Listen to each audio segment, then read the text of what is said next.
Hello students, class 12th का chapter 3 विद्युत रसायन। विद्युत रसायन के पिछले वीडियो में हमने अलग अलग प्रकार के सेलों का अध्ययन किया था, जैसे प्राकृतिक सेल, द्वितीयक सेल, इनका डिटेल हमने जाना था। तो सेल के बाद हमारा अगला टॉपिक वैसे तो संक्षारण है, पर चूंकि ऐसा सुनने में आ रहा है कि ये टॉपिक इस साल की परीक्षा के लिए नहीं है, तो हम इस टॉपिक को बाद में पढ़ेंगे। तो जैसे कि इस चैप्टर के नाम में ही विविध है कि विद्युत शब्द जो है इलेक्ट्रिसिटी, तो कुछ इलेक्ट्रिसिटी से रिलेटेड आज के हम टॉपिक्स तैयार करने वाले हैं। तो छोटे छोटे प्रश्न हैं, बहुत आसान है, जो कि विद्युत से बहुत ज़्यादा रिलेशन रखते हैं। तो पहला हमारा आज का जो प्रश्न बनता है वो आप लोग 10th क्लास में पढ़ चुके हैं, ओम का नियम है ना, ओम्स लॉ इंग्लिश में कहते हैं इसको। ओम के नियम को समझाइए। तो क्या कहता है ये नियम? इस नियम के अनुसार मान लीजिए कोई विद्युत अपघट्य विलयन है। हम वैसे तो सेल वाला टॉपिक कंप्लीट कर चुके हैं, लेकिन फिर भी हमें बार बार सेल की जरूरत पड़ेगी। जैसे मान लीजिए कि हमने एक पात्र लिया है, इस पात्र में कोई विद्युत अपघट्य विलयन है, ठीक है ना, और विद्युत अपघट्य विलयन में डूबे रहते हैं दो इलेक्ट्रोड्स, जिनमें से एक होता है एनोड और एक होता है कैथोड, है ना। जो नेगेटिव वाला होता है वो एनोड और जो पॉजिटिव वाला होता है वो कैथोड। और जो ये पदार्थ जो विलयन है, इस विलयन का नाम क्या होता है? इसको हम कहते हैं विद्युत अपघट्य विलयन, है ना। अब ओम का नियम क्या कहता है? तो इस नियम के अनुसार किसी विद्युत अपघट्य विलयन में डूबे हुए दोनों इलेक्ट्रोडों के बीच जो बहने वाली विद्युत धारा होती है ना, इनके बीच बहने वाली विद्युत धारा को हम यहाँ पर I से प्रदर्शित करते हैं, क्योंकि इसका मात्रक एम्पियर होता है। तो जो बहने वाली विद्युत धारा होती है वो दोनों इलेक्ट्रोडों में उत्पन्न विभवांतर के समानुपाती होती है। मतलब कि जो विद्युत धारा है वो विभवांतर यानी V के समानुपाती है, या यूं कह लो कि जो विभवांतर है वो विद्युत धारा के समानुपाती होगा। यानी जितना ज्यादा विभवांतर होगा उतनी ज्यादा विद्युत धारा बहेगी, या यूं कह लो जितनी ज्यादा विद्युत धारा बहती है दोनों विभवों के बीच का अंतर उतना अधिक होगा, या विद्युत धारा कम होगी तो दोनों के विभवों का अंतर कम होगा।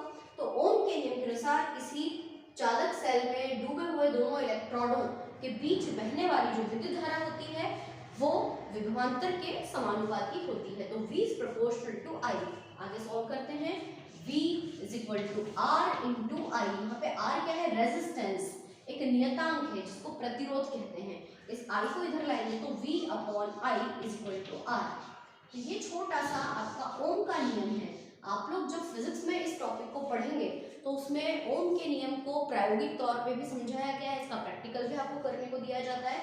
और ओम के नियम के अनुसार सारणी और सारणी को कैसे बनाते हैं, क्या क्या सावधानियां यूज करते हैं, क्या चित्र होता है, तो सब कुछ डिटेल आपको फिजिक्स में पढ़ना है। अभी फिलहाल हमको ओम का नियम इतना ही याद करना है कि जो विभवांतर होता है वो विद्युत धारा के समानुपाती होता है। समानुपाती का चिन्ह हटाते हैं तो कांस्टेंट आता है, नॉर्मली के यूज करते हैं, पर यहाँ पर R मतलब प्रतिरोध यानी रेजिस्टेंस का हम इस्तेमाल करते हैं। R मतलब क्या होता है? प्रतिरोध। और इसकी जो इकाई होती है प्रतिरोध की वो ओम है ना, इसको हम ऐसे लिखते हैं, प्रतिरोध की इकाई ओम होती है ना। चलिए अब अगला प्रश्न क्या बनेगा हमारा? ये तो पहला प्रश्न हो गया कि ओम के नियम को समझाइए। अब हमारा अगला प्रश्न होगा प्रतिरोध किसे कहते हैं, है ना। प्रतिरोध या रेजिस्टेंस क्या है, ये हमारा नया प्रश्न है। पहला प्रश्न ओम का नियम समझाइए, दूसरा प्रश्न ओम के नियम ही बन गया प्रतिरोध क्या है।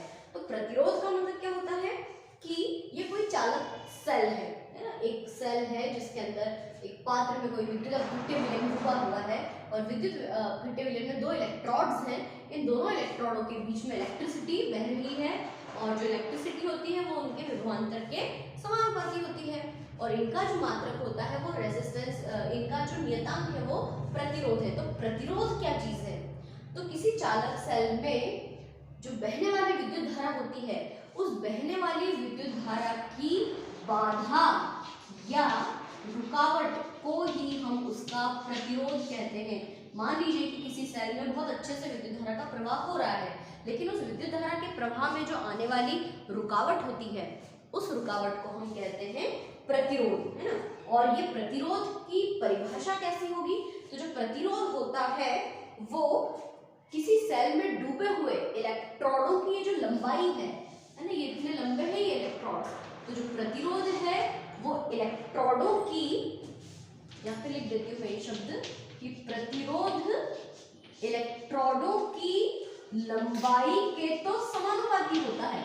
मतलब यदि आपके इलेक्ट्रॉनों की लंबाई जितनी ज्यादा होगी प्रतिरोध भी उतना ज्यादा होगा, इसलिए हमेशा इलेक्ट्रॉन की लंबाई को छोटा लेते हैं। लंबाई छोटी होगी तो प्रतिरोध कम होगा, प्रतिरोध कम होगा मतलब आपकी विद्युत धारा बहुत अच्छे से बहेगी। तो प्रतिरोध जो है वो लंबाई के तो समानुपाती होता है, किसकी लंबाई के? इन इलेक्ट्रॉनों की लंबाई के तो समानुपाती होता है, परंतु प्रतिरोध इन इलेक्ट्रॉनों के अनुप्रस्थ काट के क्षेत्रफल के व्युत्क्रमानुपाती होता है। अनुप्रस्थ काट के क्षेत्रफल का मतलब ये है किसकी मोटाई, है ना। ये देखिए, ये जैसे एक हमने इलेक्ट्रोड लिया जिसकी मोटाई इतनी है और दूसरा इलेक्ट्रोड लिया जिसकी मोटाई इतनी है, तो जितना ज्यादा क्षेत्रफल होगा प्रतिरोध उतना ही कम होगा। क्षेत्रफल अधिक प्रतिरोध कम, क्षेत्रफल कम प्रतिरोध अधिक। तो बात समझ में आ गई। तो इसको हम कैसे सूत्र के रूप में दर्शाएंगे? तो हम ये कह रहे हैं कि कोई जो चालक सेल का जो इलेक्ट्रोड है उस इलेक्ट्रॉनों की लंबाई में तो ये प्रतिरोध समानुपाती होता है, परंतु उसके अनुप्रस्थ काट के क्षेत्रफल के व्युत्क्रमानुपाती होता है। ये आपके दो समीकरण तैयार हो गए। R is proportional to L, L का मतलब है इलेक्ट्रोडों की लंबाई और A का मतलब होता है area, section of area electrodes का, है ना। तो क्षेत्रफल हो गया ये। अब इन समीकरण 1 और 2 से हम इसको आगे हल करते हैं। तो हम लिखेंगे यहाँ समीकरण 1 व 2 से। तो देखिए R किसके समानुपाती है? L के, और R समानुपाती है 1/A के। R जो है वो L के भी समानुपाती है और 1/A के भी समानुपाती है। इस L का गुणा 1 में करेंगे तो क्या हो जाएगा? R is proportional to L/A। यहाँ तक क्लियर हो गया? R समानुपाती है L/A और समानुपाती का चिन्ह हटाते हैं तो कांस्टेंट क्या आता है? जैसे यहाँ पे कांस्टेंट आया था R, अब जो कांस्टेंट आएगा वो ग्रीक भाषा का एक शब्द है रो, रो इंटू L/A, है ना। ये रो क्या चीज है? इसको कहते हैं RHO, ये रो है ना। ये ग्रीक भाषा का शब्द है और इसकी बनावट भी कुछ इस तरह की है। तो R बराबर रो इंटू L/A, है ना। अब इसको हम थोड़ा सा और आगे हल करते हैं। इस A को इधर ले आएंगे तो ये हो जाएगा RA बराबर, त्रिक गुणा करते हैं, इस A का गुणा इसमें और रो का गुणा इसमें, तो रो इंटू L, और इस L को इधर ले आओ तो अंत में आएगा R/A, R into A upon L is equal to rho. ठीक है, ये होगा पूरा। अभी रो क्या चीज है भाई? तो रो का मतलब होता है विशिष्ट प्रतिरोध, विशिष्ट प्रतिरोध, और चूंकि प्रतिरोध से ज्यादा है ये विशिष्ट प्रतिरोध, तो इसकी जो इकाई होगी उसकी इकाई होगी ओम गुणित सेंटीमीटर। सेंटीमीटर वर्ड इसलिए आया क्योंकि इसमें इलेक्ट्रॉनों की लंबाई शब्द का इस्तेमाल किया ना, तो लंबाई को मीटर या सेंटीमीटर या मिलीमीटर में मापा जाता है, इसलिए ओम इंटू सेंटीमीटर। एक बार फिर से अपन इस प्रतिरोध को समझते हैं। प्रतिरोध की परिभाषा क्या है कि किसी चालक सेल में कोई इलेक्ट्रिसिटी बह रही है, उस इलेक्ट्रिसिटी या उस विद्युत धारा के बहने के रुकावट या बाधा को हम प्रतिरोध कहते हैं। परिभाषा के अनुसार किसी सेल का प्रतिरोध सेल में डूबे हुए इलेक्ट्रॉनों की लंबाई के तो समानुपाती होता है, परंतु इलेक्ट्रॉनों के क्षेत्रफल, अनुप्रस्थ काट के क्षेत्रफल के व्युत्क्रमानुपाती होता है। इसलिए R is proportional to L, क्योंकि जो प्रतिरोध है वो इलेक्ट्रॉन्स की लंबाई के समानुपाती है और जो प्रतिरोध है वो क्षेत्रफल के व्युत्क्रमानुपाती है, अनुप्रस्थ काट के क्षेत्रफल के व्युत्क्रमानुपाती है, इसलिए R is proportional to 1/A। अब आगे की बात करते हैं समीकरण 1 व 2 से। तो R is proportional to L into 1/A, क्योंकि L के भी समानुपाती है और 1/A के भी समानुपाती है। आगे हल करते हैं। R is proportional to L का इंटू इसमें 1 में हुआ तो L/A, और आगे हल किया तो समानुपाती का चिन्ह हटाओगे क्या होगा? नियतांक आएगा। नियतांक क्या है इस बार? रो। ये ग्रीक भाषा का अक्षर है, इसको रो बोलते हैं। और इंटू एल अपॉन एम, इसका त्रिक गुणा किया, इस ए का गुणा इधर किया तो आर ए, और रो का गुणा एल में किया तो रो एल, एल को वापस इधर ले आए तो आर ए बटे एल बराबर रो। ये बात क्लियर हो गई। और रो का जो आपका इकाई है, इकाई बहुत जरूरी है याद रखना, ओम इंटू सेंटीमीटर है, इसको ऐसे भी लिख सकते हैं ओम सेंटीमीटर। ठीक है, अब नया प्रश्न मिला कि हमको यहाँ पे विशिष्ट प्रतिरोध है ना, विशिष्ट प्रतिरोध क्या है? तो विशिष्ट प्रतिरोध कोई बहुत खास नहीं है, इसकी सिर्फ डेफिनेशन है, क्या है कि किसी चालक का सेल में डूबे हुए इलेक्ट्रोडों के बीच जो बहने वाली विद्युत धारा होती है ना, उसमें जो रुकावट आती है उसको तो बोलते हैं प्रतिरोध। लेकिन अगर इस रुकावट या बाधा में और ज्यादा बढ़ोतरी हो जाए, बहुत ज्यादा रुकावट उत्पन्न हो, तो उसको हम कहेंगे विशिष्ट प्रतिरोध। विशिष्ट प्रतिरोध में कोई सा विशेष प्रकार का व्यंजक नहीं है जिसको अपन हल करके देखें। तो किसी चालक सेल में डूबे हुए इलेक्ट्रोडों के बीच बहने वाली विद्युत धारा में जब अत्यधिक रुकावट उत्पन्न होती है तो अत्यधिक रुकावट को हम विशिष्ट प्रतिरोध कहते हैं, जिसकी इकाई ओम इंटू सेंटीमीटर है। ठीक है, अब ये तो बात समझ में आ गई। अब देखो प्रतिरोध का उल्टा क्या होगा? प्रतिरोध मतलब कि इलेक्ट्रिसिटी के बहने में प्रॉब्लम क्रिएट करना है ना, यानी बाधा उत्पन्न करना। और प्रतिरोध का उल्टा क्या होगा? मतलब चालक सेल में इलेक्ट्रिसिटी बह रही है तो उसको बहुत अच्छे से बहने देना। तो यदि इलेक्ट्रिसिटी बहुत अच्छे से बहती है तो उसको हम कहते हैं चालकता, है ना, कंडक्टिविटी। क्या शब्द यूज करेंगे हम इसके लिए? चालकता। चालकता को इंग्लिश में कंडक्टिविटी कहते हैं, इसलिए इसको सी से प्रदर्शित करते हैं। तो सी यानी चालकता की परिभाषा क्या होगी? तो किसी चालक सेल में, सेम सबके उत्तर यहीं से शुरू होते हैं कि कोई विद्युत अपघट्य सेल है जिसको चालक सेल कहते हैं।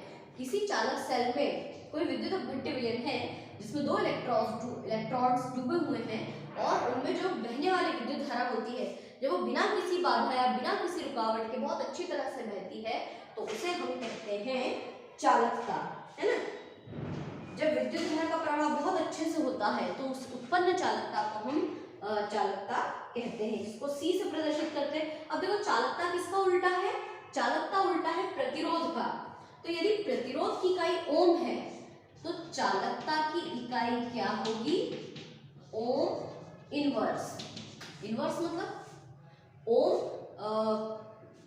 की घात माइनस एक, इसको हम बोल सकते हैं, है ना। तो देखो R की इकाई तो है ओम और C की इकाई क्या है?